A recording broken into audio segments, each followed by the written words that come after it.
ശ്രീനാരായണ ഗുരുദേവന്റെ 170ാമത് മഹാജയന്തി ആഘോഷം വിപുലമായി നടത്താൻ SNDP യൂണിയനിലെ 51 ശാഖായോഗം ഭാരവാഹികളുടെയും പോഷക സംഘടനാ ഭാരവാഹികളുടെയും സംയുക്ത യോഗം തീരുമാനിച്ചു.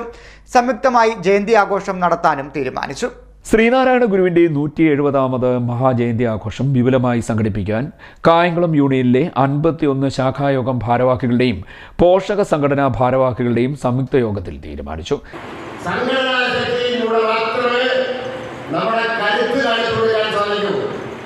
അത് പുതിയ തലമുറയ്ക്ക് പുതിയ തലമുറയ്ക്ക് ആത്മാഭിമാനത്തോടെ ഞാൻ SNDP പെട്ട ആളാണെന്ന് പറയാൻ അവന് സാധിക്കുന്ന തരത്തിൽ അവനെ മാറ്റിയെടുക്കുവാൻ നമ്മുടെ ഈ ശക്തി പ്രകടനം കൊണ്ട് സാധിക്കണം. അതുപോലെ സർക്കാർ ഉദ്യോഗസ്ഥർ നിരവധിയുണ്ട്, പല ഡിപ്പാർട്ട്മെന്റിൽ പ്രവർത്തിക്കുന്നവരുണ്ട്. ആ ഡിപ്പാർട്ട്മെന്റിൽ പ്രവർത്തിക്കുന്ന പലരും ജാതിയുടെ പേരിൽ അവരെ ചോദിക്കുന്നുണ്ട്. നിങ്ങൾ സർക്കാർ ഉദ്യോഗസ്ഥരായി വിരമിച്ചവരറിയാം, ഇപ്പൊ സർവീസിലുള്ളവരറിയാം. നമുക്ക് ഒരുപാട് ദുരിതങ്ങളും വേദനകളും നമ്മൾ പ്രവർത്തിക്കുന്ന മേഖലയിൽ നിന്ന് നമ്മൾ ഇപ്പോൾ കിട്ടിക്കൊണ്ടിരിക്കുക. കാരണം ഒരു ഡിപ്പാർട്ട്മെന്റിൽ നമ്മൾ ജോലി ചെയ്യുമ്പോൾ ആ ഡിപ്പാർട്ട്മെന്റിൽ 25 ജീവനക്കാരുണ്ടെങ്കിൽ അതിൽ ഭൂരിപക്ഷം ഏതെങ്കിലും ഒരു മതവിഭാഗത്തിൽപ്പെട്ടവരാണെങ്കിൽ ആ സ്ഥാപനത്തിന്റെ പൂർണ്ണ ഉത്തരവാദിത്വം അവരുടെ കയ്യിലാണ്. സാധാരണ സംഭവം നായർ സമുദായത്തിൽപ്പെട്ടവരാണ് ഡിപ്പാർട്ട്മെന്റിൽ കൂടുതലെങ്കിൽ അവർക്ക് പ്രാധാന്യം നൽകിക്കൊണ്ട് പിന്നോക്ക വിഭാഗത്തിൽപ്പെട്ടവരെ അടിച്ചു താഴ്ത്തുന്ന ഒരു ഏർപ്പാട് പല മേഖലകളിൽ നമ്മൾ കണ്ടിരിക്കുക.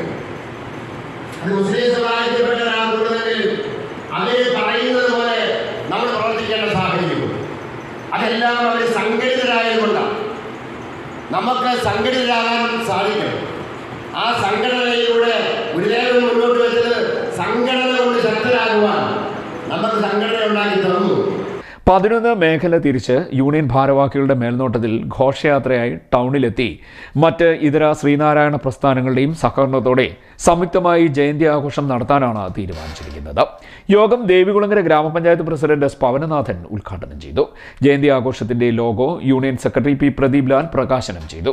Union president V. ചന്ദ്രദാസ് അധ്യക്ഷനായി. Vice president Kolath Babu, board മെമ്പർമാരായ A. പ്രവീൺകുമാർ, മണത്തിൽ ബിജു, യൂണിയൻ കൗൺസിലർമാരായ പനക്കൽ ദേവരാജൻ, മുനമ്പേൽ ബാബു, J. സജിത് കുമാർ, വിഷ്ണു പ്രസാദ്, N. ദേവദാസ്, സംഘം Ravi, N. Sadanandan, P. S. Baby, വനിതാ സംഘം ഭാരവാഹികളായ സുഷമ്മ, ഭാസുര മോഹനൻ, സൗദാമിനി രാധാകൃഷ്ണൻ, അജിത അനിൽ, യൂത്ത് മൂവ്മെന്റ് ഭാരവാഹികളായ ശ്രീമോൻ VS, സോണി, മറ്റ് പോഷക സംഘടനാ ഭാരവാഹികൾ, ശാഖായോഗം ഭാരവാഹികൾ തുടങ്ങിയവർ പങ്കെടുത്തു. CD net news, Kayamkulam.